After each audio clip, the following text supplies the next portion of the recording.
किसका नुकसान होगा? मैंने कहा अगर वन नेशन वन इलेक्शन छोड़ दीजिए, जाति जनगणना अगर हो जाएगी, और मैं आगाह करना चाहता हूं कि इस बात को जरा ध्यान से सुनिएगा कि अगर जाति जनगणना करा देंगे तो इनको क्या क्या देना पड़ेगा? इनको नौकरी देनी पड़ेगी, इनको रोजगार देना पड़ेगा, इनको हिस्सेदारी देनी पड़ेगी, और इन सबसे ज्यादा समानता का अधिकार देना पड़ेगा। और ये कुछ भी हो जाए, आदमी और आदमी को बराबर मानने को तैयार नहीं है। इनको सबसे ज्यादा डर लगता है आदमी और आदमी के बराबर हो जाने से। इनका पूरा धंधा आदमी और आदमी के बीच की दूरी पर चलता है। तो ये धंधेबाज लोग, नफरत के धंधेबाज हमको बताते हैं लोकतंत्र क्या है, लोकशाही क्या है, डेमोक्रेसी क्या है, डाइवर्सिटी क्या है। ये तो हम जानते हैं। और अगली बात जो मैं कहने जा रहा हूं वो जरा ध्यान से सुनिएगा, क्योंकि एक ऐसी बात है जो पीढ़ियों के मुस्तकबिल से जुड़ा हुआ है, और आप अगर वहां से आगे निकल गए हैं तो आपकी आने वाली नस्लें ये नुकसान झेलेंगी। और वो डर है शिक्षा को खत्म किए जाने का। इस मुल्क में पूरी तैयारी हो चुकी है कि दलितों को, पिछड़ों को, आदिवासियों को, यहां तक कि गरीब सवर्णों को पढ़ने नहीं देना है, क्योंकि जो आदमी पढ़ लिख जाएगा, जो लड़की पढ़ लिख जाएगी, वो आपके लिए लाठी उठाने से इनकार कर देगा। तो इस देश में ड्राइवरों की, दरबानों की, जूठे बर्तन धुलने वालों की कमी ना हो जाए, इसलिए पिछले दरवाजे से शिक्षा का निजीकरण किया जा रहा है। आपको लगता होगा कि इसमें आपका फायदा है, लेकिन मैं बताता हूं, और मैं अपने तजुर्बे से बताता हूं, मेरे अपने पूरे जीवन में 6ठी क्लास से लेकर और पीएचडी तक एक भी रुपया मैंने प्राइवेट संस्थान को नहीं दिया। 1 रुपया नहीं। मैंने किसी प्राइवेट स्कूल से पढ़ाई नहीं की, किसी प्राइवेट कॉलेज, किसी प्राइवेट यूनिवर्सिटी, कहीं से कोई ट्यूशन, कोई कोचिंग, कुछ भी नहीं किया। क्यों? क्योंकि मेरे पिता की हैसियत नहीं थी। फिर भी मैं यहां तक पहुंचा, तो क्या मुझे किसी सरकार ने पहुंचाया? क्या मुझे किसी पूंजीपति ने पहुंचाया? नहीं, मुझे और मेरी तरह के तमाम लोगों को, करोड़ों करोड़ लोगों को यहां तक इस देश के संविधान ने पहुंचाया। मुझे बाबा साहब ने यहां तक पहुंचाया है कि आज मैं आपसे बैठकर बात कर पा रहा हूं। मैं इस लायक हो पाया हूं कि आप दिल्ली से बुलाकर मेरी बात सुन रहे हैं।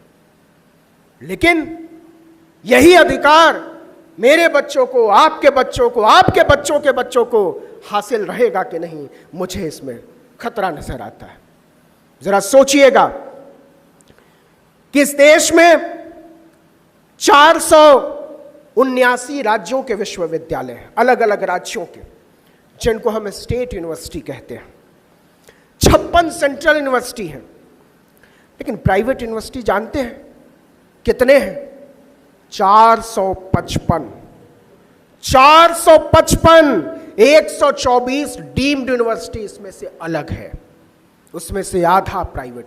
मतलब 500 से ज्यादा यूनिवर्सिटीज इस देश में प्राइवेट खोल दिए गए, जहां कोई पूछने वाला नहीं है कि फीस कितनी लेते हो और रिजर्वेशन देते हो कि नहीं। और पता है 1995 में इस देश में केवल 1 प्राइवेट यूनिवर्सिटी थी। एक से 500% हो गई प्राइवेट यूनिवर्सिटी, और सरकारी यूनिवर्सिटी पहुंची 479 पर 250 से। ये इस देश का भविष्य है। और ये जो सरकारी यूनिवर्सिटी है, जो 58% है, उसमें 73% बच्चे पढ़ते हैं, और जो 23-24% बचता है, उसमें 42% बच्चे पढ़ते हैं। आपको पता है ये नुकसान किसका है? आप नजर उठाकर देखिए कि जो एमबीए की पढ़ाई हो रही है, जो इंजीनियरिंग की पढ़ाई हो रही है, जो टेक्निकल एजुकेशन हो रहा है, वो सब के सब प्राइवेट यूनिवर्सिटीज पढ़ा रही हैं। और प्राइवेट यूनिवर्सिटीज क्यों पढ़ा रही हैं? क्योंकि इस देश के दलितों, पिछड़ों, आदिवासियों, पसमानदा के बच्चे इंजीनियर ना बन सके, क्योंकि इस देश के गरीब लोगों के बच्चे डॉक्टर ना बन सके, क्योंकि इस देश के पिछड़े, दलितों, आदिवासियों के बच्चे मैनेजर ना बन सके, बड़े अधिकारी ना बन सके। इसलिए उनको एजुकेशन के सिस्टम से ही बाहर कर दो। तो अगर हम बचाना चाहते हैं अपने भविष्य को, अगर हम बचाना चाहते हैं संविधान को, अगर हम बचाना चाहते हैं लोकतंत्र को, तो इसका सबसे आसान और सरल रास्ता है कि अपनी शिक्षा को बचाओ, अपनी शिक्षा को बचाओ। अगर आने वाली नस्लें तुमसे सवाल कर देंगी कि जब इस देश के विश्वविद्यालयों को निजी हाथों में सौंपा जा रहा था, जब इस देश के अस्पतालों को निजी अस्पताल हाथों में सौंपा जा रहा था, जब इस देश की पूरी व्यवस्था को नीलाम किया जा रहा था, तब आप क्या कह रहे थे? अगर आपने लड़ाई लड़ी है तो आप कहेंगे कि हम नागपुर के किसी हॉल में बैठकर इसका विरोध कर रहे थे, और नहीं तो हमारी और आपकी नजरें अपने बच्चों के सामने झुकी हुई होंगी। उस रोज की तैयारी कीजिए। और यह बात बहुत बड़ी है कि अगर हम और आप एजुकेशन के सिस्टम से बाहर कर दिए गए तो हमको किसी जानवर के नाम पर, किसी मंदिर के नाम पर, किसी मस्जिद के नाम पर, किसी गुरुद्वारे के नाम पर, किसी गिरजाघर के नाम पर हमारे बच्चों के हाथों में तलवारें और लाठियां थमा दी जाएंगी, क्योंकि वो ऐसे बेरोजगारों की खोज में। एक बड़ा बुनियादी सवाल आपसे पूछता हूं।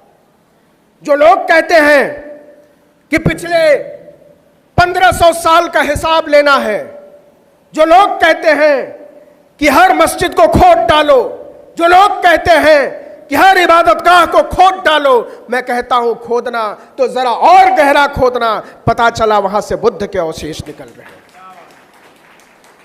लेकिन वो गहराई में खोदने से डरते हैं, वो ज्यादा गहराई में जाने से डरते हैं, क्योंकि उनको अंत में हमारे और आपके बच्चों के हाथों में तलवारें और लाठियां थमानी।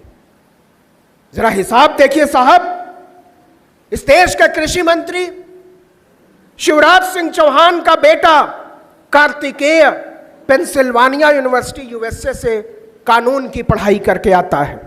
राजनाथ सिंह का बेटा लीड्स यूनिवर्सिटी यूनाइटेड किंगडम से पढ़ाई करता है। पीयूष गोयल का बेटा हार्वर्ड यूनिवर्सिटी से पढ़ाई करता है। रविशंकर प्रसाद का बेटा कॉर्नेल यूनिवर्सिटी से पढ़ाई करता है।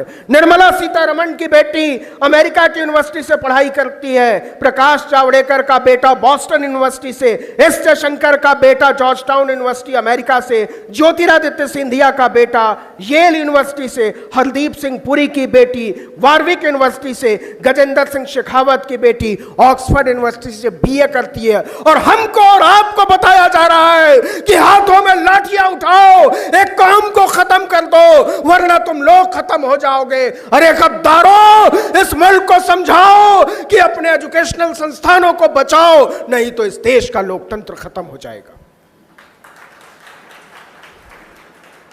तो हम तो लोकतंत्र को बचाएंगे, हम तो अपने एजुकेशन सिस्टम को बचाएंगे।